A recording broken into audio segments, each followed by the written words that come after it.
Hi, my name is Mara and I'm about to go into my first year of college. Now, I'm about to do a lot of introductions about myself, the Brown RISD dual degree program, and my experience applying.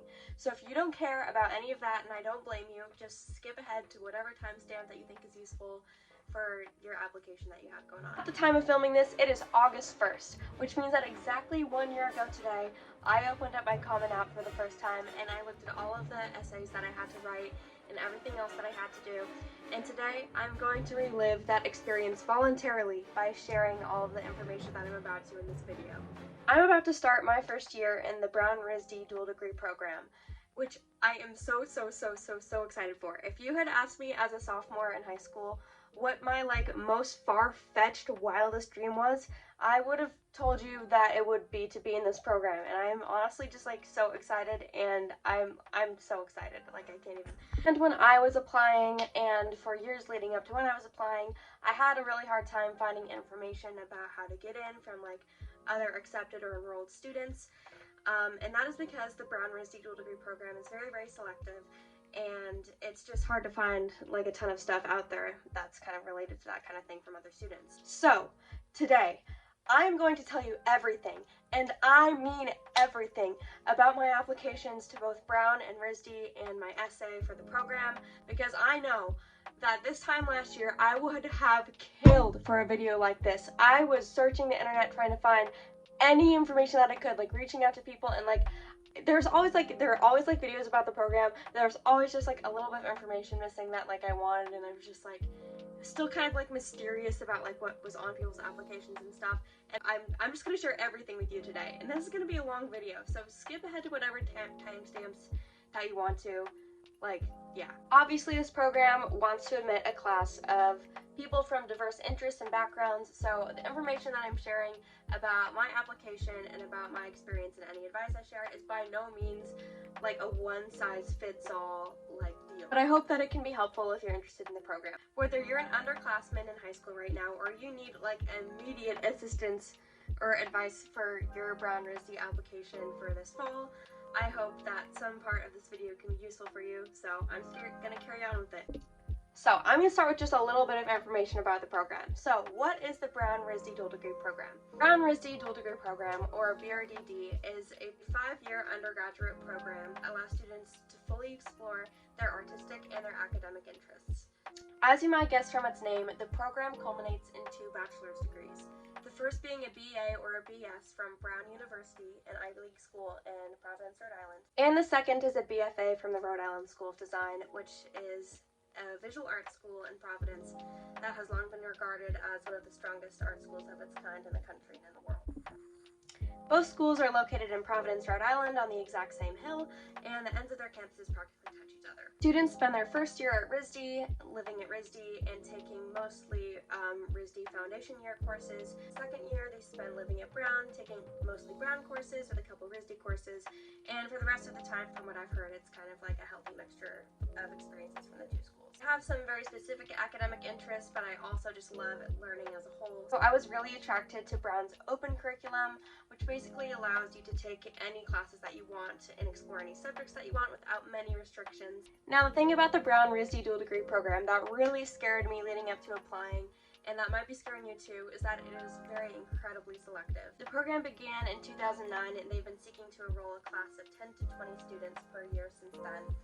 And it's basically just gotten more and more competitive every year. In the 2025 admission cycle, they accepted about 15 students out of more than 900 applications, making the program's acceptance rate that year less than 1.7%. But one thing I will say is do not let that dissuade you from applying to the program, because I almost didn't, because I thought that it would just be a waste of time and that there would be no point, even though it was one of my biggest dreams and I wanted to be in this program so much.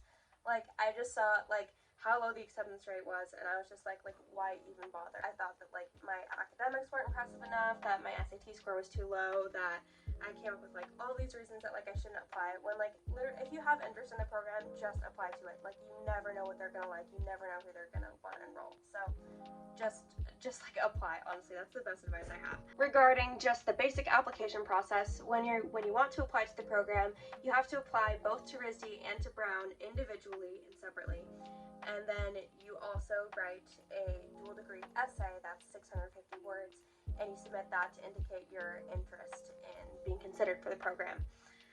Then when it's like decision season like rolls around, you have to be accepted into Brown, then into RISD, and then you also have to thirdly be accepted into the program in order to be accepted. So it's possible for students to be accepted to both Brown and to RISD, but then also not into the program. I think I've heard that about like 100 students out of the about 900 that apply each year get accepted to both Brown and RISD, but then they pull like 15 to 20 out of that pool. I don't know, that number 100 might not be exactly correct, but I think I've heard something like that.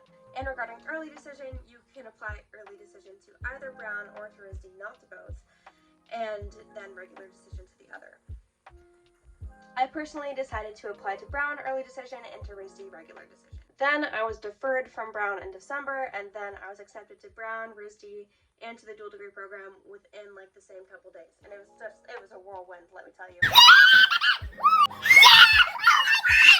I honestly had like a crazy existential crisis during application season over which school that I wanted to apply early decision to. Ask anyone I know. Yes or no, you still do not have a plan? I have concepts of a plan. I'm not president right now. Dude, it was insane. Words can't even describe how much last year during application season I both wanted nothing to do with art for the rest of my life, and how I also wanted to do nothing but art for the rest of my life. Do you know you have 30 minutes? Are you serious? 30 minutes? It was honestly baffling to me. I don't understand it to this day. I don't know. I just don't think this is like great for me. I don't want to do it. It's really trippy, and frankly, I am very relieved that I don't have to choose between art and academics for college anymore, because wow, I was kind of a mess about that. If you haven't gathered this already, my application season was like a train wreck mentally, so like have hope if you're in the same situation. I went back and forth and back and forth and back and forth about what school I thought I wanted to apply early decision to, thinking that it really, really mattered. And ultimately, I wrote half of my Brown essays on November 1st.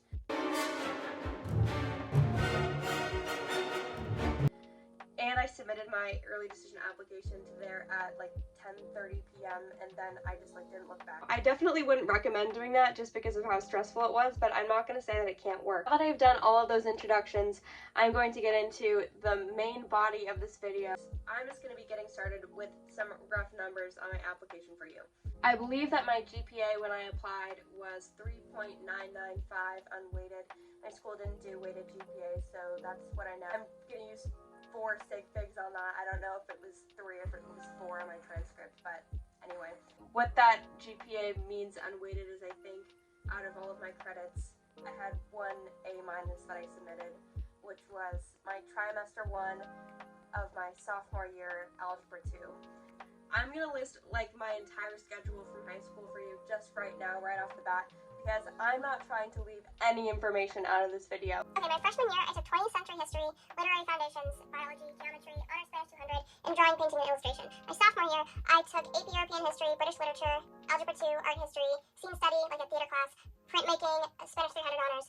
And junior year, I took A-Push, humanities capstone, and history, which was marked as AP equivalent, pre-calculus, honors physics, AP art, AP 2D art, choir, and research methodologies in English. My senior year, I took AP Lit, AP Art, and that was drawing, AP US Gov, AP Calc AB, Chemistry, and Spanish 400. And that was my whole schedule. That was everything that I took. My junior year, I also self-studied AP World, and I also took the test for AP Pre-Calc. I didn't do any work for that test, I'm not gonna lie. These are all the AP scores that I submitted. My sophomore year, AP Euro, I got a 4. Junior year, A-Push, I got a 5. 2D Art, I got a 5. World, I got a 5. Pre-Calc, I got a 4. And I took AP Physics 1 as well, because I was in honors physics and it was an option, but I just drew on the test, and yeah, I got a 1 on that. And then also I took capstone my junior year, and I wrote a really long paper for that, and that was a big part of my application that I talked about. And my senior APs were Lit Gov, drawing, and Calc AB, and I didn't submit my scores for those, obviously. I took the SAT, did not take the ACT. Got a 1400 on my SAT, and that is super scored. So my actual like highest individual score was a 1370. 680 math, 740 reading. That score might be a lot lower than you would expect, because a lot of schools like Brown and other top 20s want an SAT score that's like 1500 plus. Like 1500 is usually like the lowest that they want to see. I just like didn't apply because I thought that my score was like way too low. Like I'm looking at this scattergram on Misc.com and I see like 2 applications that were accepted like below 1,500. So I was like, okay, like what is really making up for that? And the answer is that my art portfolio basically carried my entire application. The summer that I was planning on studying for the SAT, like right before my junior year, I ended up putting almost all of my energy into my portfolio. And like at the time, like schools like Brown were still in my mind, but at that point I was pretty dead set on going to just an art school where my SAT score wouldn't matter as much in the application. So I basically just did what prep that I could, took the damn test a couple times, like went on with my day. Brown was also test optional at the time that I was doing any SAT prep that I was doing. So I was kind of like just like relying on that. And then when I ended up applying, it was test required again. And I was like, fuck, like okay, I guess I'll just like submit my damn 1,400 and I'll just like move on with my day. What can you do? Now I'm gonna move on to my activities. Before I get into what I wrote like explicitly in my Common App, I'm gonna share one thing that I really appreciated about the Brown application specifically, and that's that it allows you to upload like a separate resume if you have one. This is a space that I use to like explain things about like activities and awards that I didn't have like the space to talk about just in the Common App because you don't have like any characters to work with in there. I personally felt that my extracurriculars didn't sound that impressive in my Common App, and also I could only list 5 awards or honors in the Common App, and I had a lot more to share that were related to my art. So I think that this section really helped me a lot because I could list a lot more awards, so use it. These are my activities I listed in my Common App in order. Okay, so first I have work paid, grades 9, 10, 11, 12, 10 hours a week, 50 weeks per year. Self-employed artist on dozens of commissions ranging from intricate family portraits to creative portraits, shows in regional and international exhibitions. And then I have other club / activity, which was just my junior year. I was a member of the Washington Youth Arts Leadership Cohort, which was with the Washington State Arts Commission. I participated in State Arts Commission and Coalition meetings, Arts Washington social media, and drafted a proclamation to declare May Arts Education Month in Washington. Third, I did student government, grades 9, 10, 11, and 12. Did student body co-president. I was class co-leader for 9th and 10th grade, and then ASB head of communications in 11th grade. And then I said leads weekly school assemblies and meetings, runs social media, which I did in 11th grade now and then, and meets with administration. Another club that I listed, 4th was Model UN, club co-president with Charles Wright, Model UN, formerly vice president, organizes outside trips to conferences, Seattle MUN, Oregon MUN, trains members in procedure and speaking.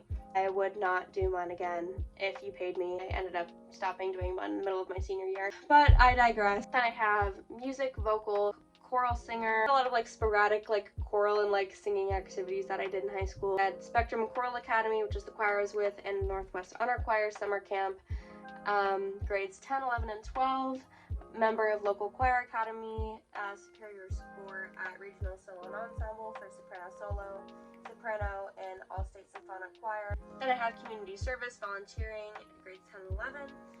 Founder at personal nonprofit Hues of Healing, made and sold body and recovery positive art, and I donated the profits to the National Eating Disorders Association and placed as a top donor at the Seattle National Eating Disorders Association walk. And I have an art extracurricular, which was a summer art student, and I was a summer art student for 3 summers, grades 10, 11, and 12. I did an art intensive at NYU, and I did 2 art intensives at Cornish College of the Arts in Seattle. Did those in life drawing, painting, sculpture, did digital art, animation, and cinematography, and I created pieces for public gallery group exhibitions. Then I listed that I was a volunteer at the Tacoma Art Museum. Then I listed my internship at the Harbor History Museum. Then I have another volunteer thing, which was teaching assistant at an elementary art program at Rainbow Carrot Art. And yeah, that was everything I said for my activities. That was in my Common App. After I was deferred from Brown, I did write a letter of continued interest, and I was accepted.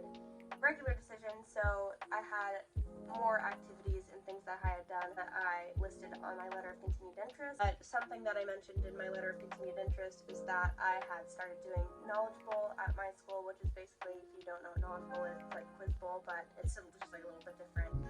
I expressed that I had like a newfound passion for Knowledge Bowl. Now I'm going to be getting into all of the art awards that I listed on my application, and I had uploaded all of these into the resume section and just the brown application. So for the Washington State Fair Youth Fine Art Show in 2021, I won a Best in Show, Best in Painting division, and first place in the Colored Pencil division. In 2022, I won first place in oil painting. In 2023, I won first place in oil painting and first place in colored pencil. And in 2024, I won Best in Painting division, first place in acrylic painting, Best in Drawing division, first place in colored pencil drawing, Best in Mixed Media division, and third place in landscape photography.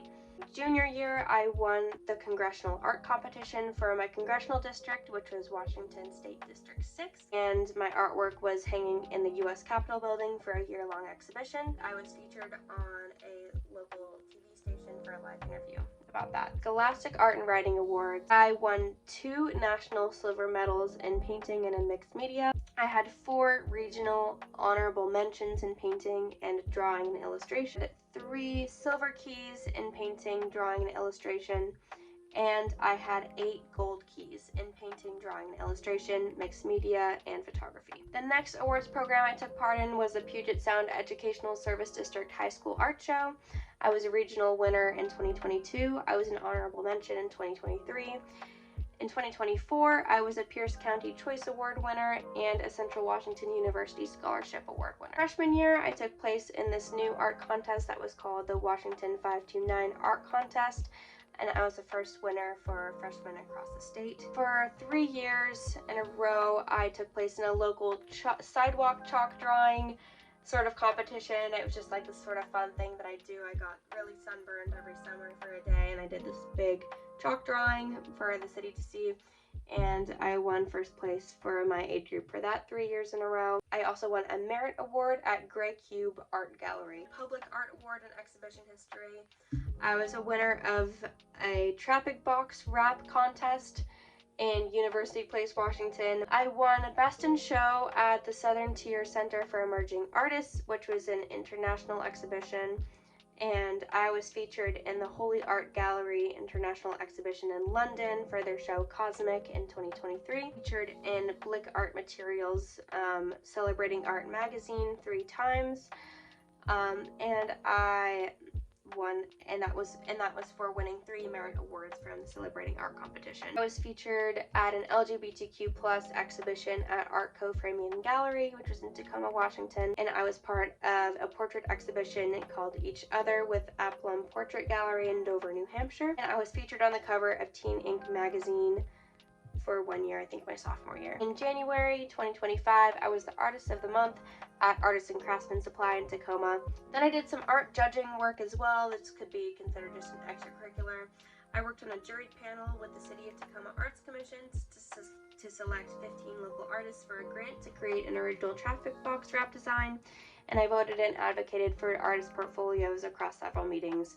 I reviewed over 300 artist portfolios, and I worked on this panel with the members of my school public art club, which I co-founded with one of my friends. And I also added on this that I was chosen as an MC for my state superintendent state student art show, and I designed and created costumes and props for my school's theater productions. I was also a part of several musical casts at my school, but I don't think that ended up making it on my application. So those are all of my activities and awards. I'm going to move on to the more personal elements of my application, if you will, which were definitely my portfolio and my essays. And I think that my portfolio and my essays were definitely the most critical to me getting into BRDD.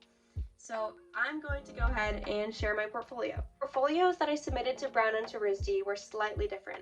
For RISD, I included more work that was experimental and just a little bit out there, along with some more observational work, because these are things that art schools like RISD and many others want to see in their portfolio. And then for Brown, I submitted artwork that I thought was just my best technically, and that sort of like showed like my original voice. I don't know, that's just what I felt I should do. I'm also going to be reading the short statements and descriptions that I included in the slide room. I think that my portfolio was easily the strongest part of my application. Portfolio sort of had to make up for the fact that my SAT score was a lot lower, and I had a lot fewer AP classes than those that were probably submitted by my peers and classmates at Brown. Most of my portfolio was made towards the end of my sophomore year, this summer before my junior year and my junior year, with a couple of pieces sprinkled in for my freshman year and some last minute ones for my senior year. So here we go, pretty much in the order that I submitted it in. The Spectators. This piece is a slice of life from high school, intended to evoke nostalgia and romanticize the mundane aspects of young people's lives in American suburbia. The stares of the subjects break the fourth wall and invite the viewer into their magical, jewel-toned yet ordinary shared moment. I was inspired by the spontaneity of after-school life in the few days before summer. A group of friends piled into my car one afternoon to talk and laugh over whichever cheap fast food place was near us. Wanting to capture these memories and drawn to the colorful Wendy's logo as a piece of modern iconography, I took my friends to the chain and had a photo shoot with a digital camera. After editing and collaging a reference from 2 successful photos, I depicted the day in my own saturated colors. Sisterhood. This iconographical piece displays concepts of disordered eating, historical female submission, control, and purity. I was inspired by the book Holy Anorexia by Rudolph Bell, which details the history of anorexia in all its forms in young women through centuries of women's expectations in social and religious spheres. St. Catherine of Siena, 1347-1380, was the first identified sufferer of what we now call anorexia nervosa. Succumbing to obsessive asceticism, she restricted most foods and cut off her hair in the name of her devotion to God and abandonment of worldliness. This relationship between women and food, from Eve and the apple to the modern control-seeking teenage girl, is depicted using St. Catherine as a symbol for these historical patterns, and myself, Center, as a contemporary and personal example of such. Inspired by Simone Martini, I emulated a high medieval painting style with a idrk frame next to a photorealistic self-portrait to bridge a gap between these women. Waltz of the Measuring Tapes. Waltz of the Measuring Tapes explores a common childhood experience in the dance world. Many young girls begin ballet at an early age and end up quitting due to harsh pressure on their body size and shape. Child and teen dancers are often measured in front of their class for costuming, having their measurement shouted out loud. Insecurities from this common story of girlhood too often carry into teen years and beyond. This piece brings this experience to life, its tangled and weaved measuring tape reaching out to the viewer and wrapping around the young dancer's waist through the canvas. To Girls Who Cry on Valentine's Day. This is a confessional oil painting that invites the viewer to think about Valentine's Day and its interesting emotional effect. As the holiday has become increasingly commercialized, the romantic, humanistic side of Valentine's Day can feel forced and arbitrary. Dressed elegantly in the absence of men, the women in this image take up the space to reject the celebration in front of its most commodified sugar candy. Cycle. Cycle brings light to the loss of menstruation that accompanies anorexia nervosa, tying together 2 societal taboos into a conceptual piece. Red objects, traditionally associated with femininity, fade from the outskirts of the canvas into oblivion, representing a gradual depletion of energy, blood, and spirit that accompanies restrictive eating disorders. When taking a closer look, tiny winding quotes can be seen on the periphery of the white mass. These are original French quotes from Simone de Beauvoir's The Second Sex. Translations: she was afraid to become flesh, to lose confidence in your body is to lose confidence in yourself, the body is not a thing, it is a situation, etc. Using spray-painted children's costume pieces, ballet slippers, pads, tampons, beads, cosmetic products, sequin fabric, and plastic fruit, as well as a monochromed oil depiction of Venus, the piece illustrates the dangers and preciousness of girlhood in a fashion that makes viewers uncomfortable. Fetal Heart, Flesh, and Bone. Before making this piece, I was interested in depicting the flesh and movement of the body for the sake of putting its potential and emotional energy on display. Inspired by Jenny Savile's use of expressive, bold brushstrokes on top of intricately painted bodies, I took photos of myself to paint in thin layers and then dry brush different lines on top. To keep the skin smooth against the panel, I cut shapes in painter's tape to fit each figure's silhouette to achieve the thick strokes in the background. This is a Halloween costume that I took about a year making leading up to Halloween my sophomore year. I painted a lot of fish on little loose canvases, Forced authenticity. These are basically just like 4 self-portraits. These are just some figure drawings that I did. A couple of these were in charcoal and several of them were just in graphite. This is a watercolor painting of Cutter's Point, which is a local coffee shop. Molly's World. This piece is a creative family portrait of a family from Washington State. The photos belong to a woman, Molly, who I know and have been passed down in her family for generations. I collaged them together in an arrangement to highlight the sentimental value of these photographs and their significance to her family. I also included some pieces of quintessential Washingtonian nature, rhododendron, ferns, hydrangea shells, and beach rocks, along with a map of the Puget Sound, spotlight the relationship between family and the environment. Portraits in the photographs span across multiple generations, while the nature and land that surrounds them has remained constant for longer than humans have walked in it. Falling in love and other wastes of time. This piece is about the all-consuming nature of different expressions of love. I played with the scale of the hands and the people to convey this idea and used highly saturated colors and a busy composition, as I was interested in how a hustle and work-focused culture can distract from the development of a web of relationships. The life and death of Audrey Flack. This ink sequence represents the remarkable life and career of the artist Audrey Flack, who passed away at 93 this summer. From surviving in the misogynistic social scene of New York's abstract expressionist movement to becoming a pioneering matriarch of photorealism, this sequence chronicles her childhood, career, relationships, and artistic inspirations. Her work has profoundly impacted mine on technical and emotional levels, and I believe that her work should be recognized to a more widespread audience. I chose to research Flack's life from her recently published memoir, and to gather references for each element, I used photos from her memoir and even reached out to her studio manager, who shared some of her stories and photos. I lost my description for this next drawing, titled What a Waste, but it's just a color pencil piece, and I put in a lot of objects that I associated with diet culture and stuff like that. Trash can that sort of like represented like a portrait of myself. Objectively, this painting was inspired by Andre Breton's manifestos of surrealism. After reading, I was inspired to lean into total chaos with the piece, with the intention of filling up as much negative space as possible. I wanted to experiment with the simultaneous use of free automatism and realistic imagery in my selection of subject matter. I also experimented with including literature and words into the piece, writing several excerpts in ink from Breton's work in random spaces. Emerald Fire. My goal for this piece was to experiment with color and light, playing with fluorescent and transparent paints to contrast green and red. Cartesian Theater. This is a diptych of self-portraits I made to document my experience in eating disorder recovery. I painted the left canvas first to depict the voices of my eating disorder and how they used to have control over my actions, and months later, on the second canvas, I portrayed how I rose above these voices and overlooked a more colorful life. The Color of Time Progress. I started planning and working on this piece in March of 2024, and I plan to finish it in April 2025. Spoiler alert, I did. This is how the painting actually ended up looking, if you're interested in that at all. I staged and photographed my reference in a local subway and edited it to include the U.S. Olympic women's gymnastics team. I was interested in conveying the theme of time, fortune, the unknown, and the mundane present, and using iconography and surrealist literature to achieve this. I'm still working on the faces and hair in several of the portraits in this progress photo, but I included it as I believe it reflects my best technical, creative, and ambitious work. Take me to the fair, then take me back to August. Growing up, I always loved going to the Washington State Fair at night. I wanted to capture the vibrant, otherworldly lighting of the rides and stands in the dark, along with the hurried scramble to soak up the last days of summer before the season changed. I went to the fair with a Nikon to shoot an album of photos to work from, using several as references. Piecing together a memory. This drawing is an ode to fractured memory and nostalgia. It is referenced from a photograph of personal cryptic symbols and sentimental objects spread across a surface, how pieces of memory might be scattered around the mind. The drawn elements, flowers, candy cane, pottery pieces, are objects with personal sentimental value, but their variety, repetition, and apparent randomness represent the kinds of little symbols humans hold close to their hearts universally. The experiences associated with the objects are often reflected on, never resolved or pieced together. So I didn't want many aspects of this piece to be full.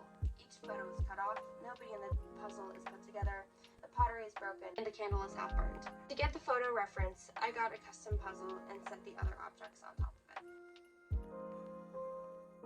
So that was basically my entire portfolio. That was 20 pieces in total. For brown, I think you were allowed to put 15, and for RISD, you could have 20. I used all 15, I used all 20.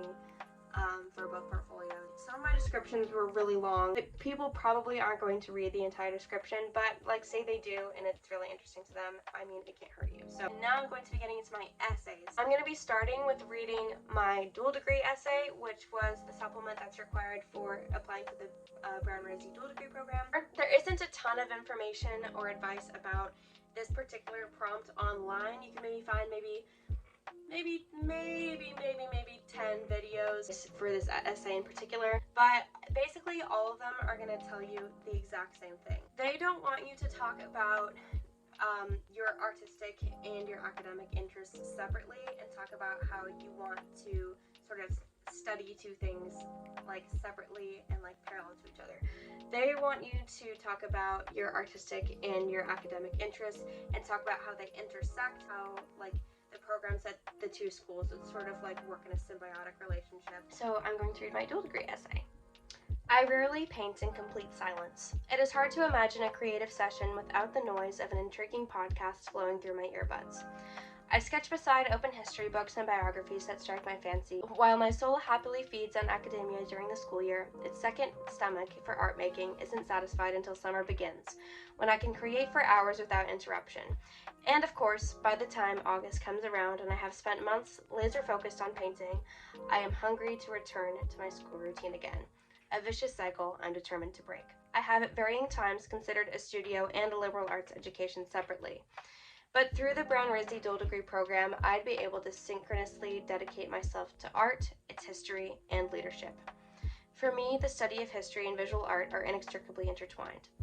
When I wanted to make a painting inspired by women's eating disorders, I read several books on history of anorexia nervosa and the extreme religious asceticism in the Church of late medieval Italy. I became inspired by the experience of St. Catherine of Siena and her story as the first identified case of anorexia. Hoping to relate her experience to present attitudes surrounding women and food, I painted an oil St. Catherine on a wood panel with a sculpted gold-leafed frame, stylized like the Sienese Simone Martini. When I decided to undertake a capstone project in history, I looked to the art world for subject matter. Fascinated with the social atmosphere of the New York School of Painting, I spent an academic year writing about the shared experiences of Lee Krasner and Elaine de Kooning as the respective wives to Jackson Pollock and Willem de Kooning.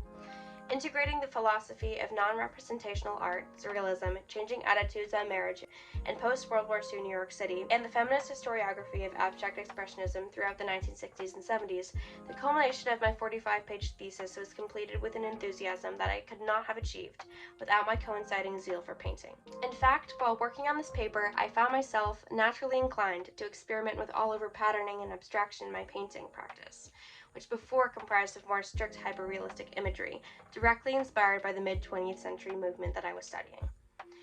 These are just two illustrative examples of the interplay of history and art in my practice of those disciplines. To cast art aside as little more than a hobby is not an option for me, but to pursue it without an adjacent and complete liberal arts education would leave me craving the creative inspiration that I get from academic research, as well as the outlet that it provides me to explore the roots of my image making.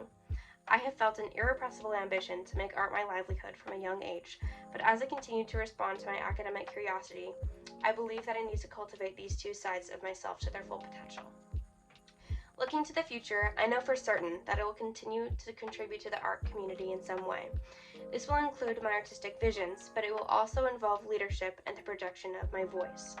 As a passionate member of the Washington Youth Arts Leadership Cohort, I worked alongside young artists and leaders from all corners of my state to make room in its official arts commission for the voices of my generation. In drafting a statement regarding the necessity we felt for arts education, May was governmentally declared Washington's Arts Education Month. In this cohort, I witnessed the indispensability of collaboration and initiative in the arts, which are too often an individual practice to their advancement. Ultimately, RISD studio programs will facilitate and expand my creative visions to their full potential, while Brown's open curriculum and commitment to exchanges of ideas will empower and shape my voice as a leader in communicating art story. Yeah, so that was my dual degree essay. Now I'm going to be reading my Common App essay, the personal statement that I sent to all the colleges that I applied to. I believe in the power of red. Purel, carmine, quinacridone. If hair holds memory, I have never wanted to chop it off.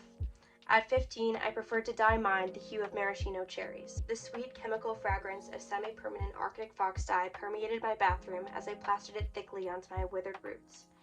After cold, colorless years brought on by a famine of my own accord, my entire body ached to be warm in spirit and in chroma. Stroking the vermilion gently into my thinned ends, which had long remained lifeless just below my shoulders, I saw in the mirror a river of molten lava envelop a sallow face. Having just finished my first breakfast since the 7th grade, energy was bursting from the top of my head, the body beneath it now grounded and guided by the color of vigor, life, and love. This was how I spent my first afternoon after deciding, in a leap of faith, that it was time to part ways with my eating disorder. Every day, my mind cast the fuzzy image of my mother, strong and loving, with a bowl of pomegranate in hand. Kneeling on the bathroom floor beside the near corpse of her fetal position child, she pleaded with me to take a single red seed. Each time the memory resurfaced, I pledged to bring back her nourished daughter, whose supple fingers once de-seeded pomegranates to share in the summer sun. A daughter who matched the ripe tomatoes that she plucked from her family garden and who complemented the homemade marinara sauce that she was learning to proudly mix into her pasta lunches. My dye of choice was of modest quality. With each wash, a bubblegum pink stream waterfalled onto the shower floor.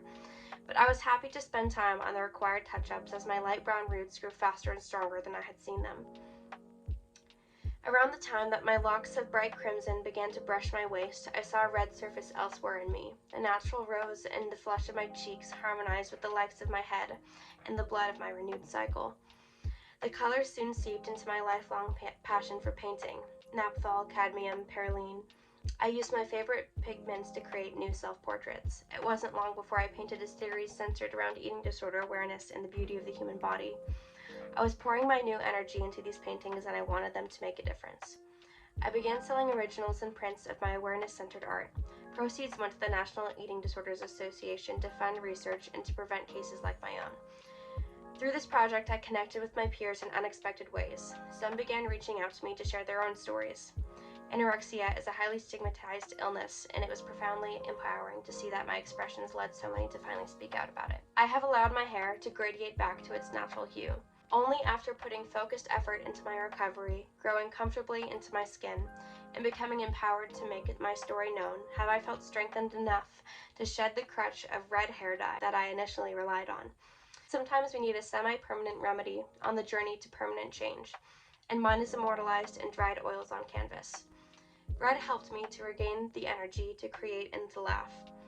I like to believe that the color of this energy has rubbed off onto something more meaningful.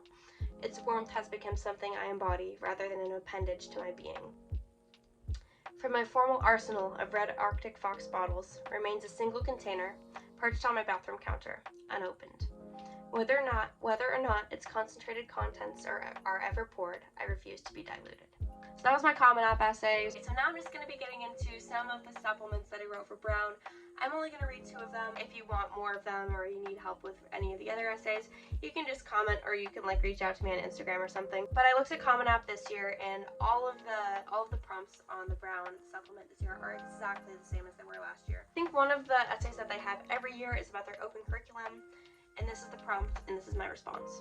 Brown's open curriculum allows students to explore broadly while also diving deeply into their academic pursuits. Tell us about any academic interests that excite you and how you might pursue them at Brown, 200 to 250 words. If you saw me on my visit to the Pollock-Grosvenor house, you likely slipped my gaze. While others around me streamlined the historic paint-splattered studio, I spent minutes transfixed on each splotch, contemplating each marked story and the utility of the thin blue shoe covers separating me from the freckled floor. Had I not known better, I would have sprawled across it starfish style in an effort to connect with each sacred enamel dot. As a growing artist, I have learned that the creative process requires not only introspection and artistic experimentation, but also enthusiastic engagement with the interdisciplinary liberal arts. Brown's open curriculum feels tailor-made for a curious creator like me, my work revolving around ongoing scholarly conversations and my academic interests centered around artistry. After writing my historical research paper, Until Death Do Us Part, The Unique Wifehood of Leah Krasner and Elaine de Kooning in the New York School of Painting, I am eager to explore varied social contexts of modern art through a feminist lens. Combinations of classes like Abstraction in Theory and Practice and History of American Feminism would tackle gender biases in non-objective art, stemming from Andre Breton's writings, while while From Molecules to Masterpieces, Chemistry's Influence on Culture and Art, and Italian language courses will prepare me for fulfilling museum work. I have noticed an estrangement between the fine and liberal arts. An exploratory program at Brown would enhance my art practice and mold me into a leader to bridge the gap between art and academia.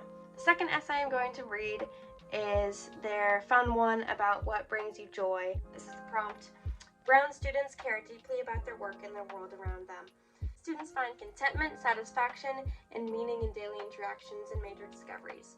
Whether big or small, mundane or spectacular, tell us about something that brings you joy. 200 to 250 words. Are you going to make their happy Ivy sad? Are you going to make their happy Ivy happier? That's what I wrote.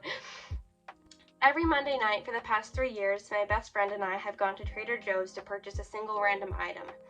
When we began running games at our weekly school assemblies, we felt moderately confident that the prize of a Jolly Rancher or two would motivate students to complete in red light, green light, or pop the balloon. However, we soon discovered our school spirit desperately needed a twist on their mundane assembly routine. Naturally, we began revolutionizing assembly with a tinge of dry humor, promoting game prizes that nobody would ever want. As games and prizes grew cheekier, participation skyrocketed along with laughter. Spending hours each week crafting assembly scripts, we shaped our own participatory comedy show. Whoever guessed how many pages were in the doctoral dissertation of our favorite history teacher while planking with a textbook on their back would deservedly win, drumroll please, a can of coconut oil spray. Tug-of-war participants fought over cans of garbanzo beans. On Valentine's Day, we went the extra mile with a blank heart-shaped Safeway cake on which we'd piped in the finest print, "I know that people are temporary, but please, just this once, be permanent." The audience erupted cackling as we joked that we found it at the store in such a condition. Through shaping a critical school tradition, I have found joy in leading with an unexpected style of humor. I am confident that I will enjoy collaborative leadership in the future as a source of optimism and strength. Some people at school did not like assembly. Actually, a lot of people at school didn't like assembly because of me and my friend.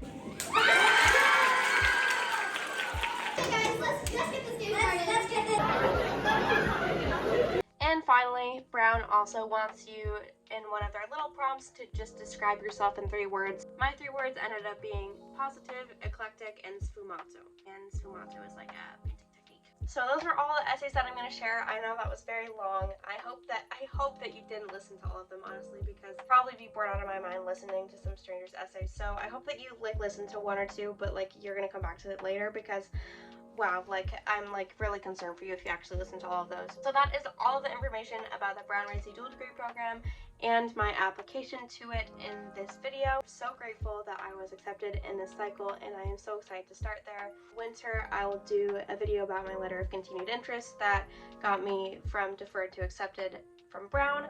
When I start, I might do some little videos about my experience in the program, so stay tuned if you want to. Yeah, so thank you for listening, and I hope that something helped. So goodbye.